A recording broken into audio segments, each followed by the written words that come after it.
When Windows Update gets stuck, it feels like the system is frozen. But in most cases, it's not a serious failure. It's usually a service hang, cache issue, or network interruption inside Microsoft Windows. The key is not panic. The key is systematic recovery.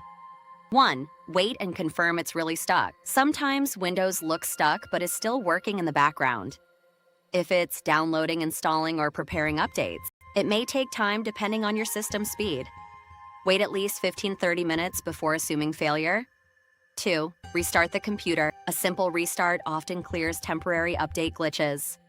Restart resets, update services, network connections, background processes. After reboot, Windows usually resumes or resets the update process. 3. Check internet connection. Windows Update depends heavily on stable internet. If the connection is weak, downloads freeze, installation stalls, progress bar stops, switch Wi-Fi networks, or restart the router if needed. 4. Run Windows Update Troubleshooter. Windows has a built-in repair tool. Go to Settings, System, Troubleshoot, Other Troubleshooters, Windows Update. It automatically detects and fixes common update issues. This fixes many stuck problems without manual work. 5. Clear Windows Update cache. Sometimes update files get corrupted. You can reset update cache by stopping update services and clearing temporary files. This forces Windows to re-download fresh update data instead of using broken files. 6. Restart update services. Windows relies on background services to manage updates. If they freeze, updates stop. Restarting these services often restores normal behavior. This is a common fix used by technicians. 7. Free up disk space. Updates require storage to install files.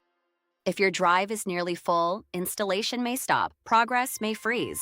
Delete unnecessary files or temporary data to create space. 8. Try safe mode, advanced fix. If nothing works, booting in safe mode can help. Safe mode runs Windows with minimal drivers, allowing updates to complete without interference from apps or services. This is used when updates are deeply stuck. Strategic insight. Windows Update gets stuck due to 4 main reasons: network interruption, corrupted update files, service freeze, low storage. Most cases are not system damage, they are process interruptions. Final conclusion, a stuck Windows Update is usually recoverable. Start with restart, internet check, troubleshoot, tool storage cleanup. In most situations, the system fixes itself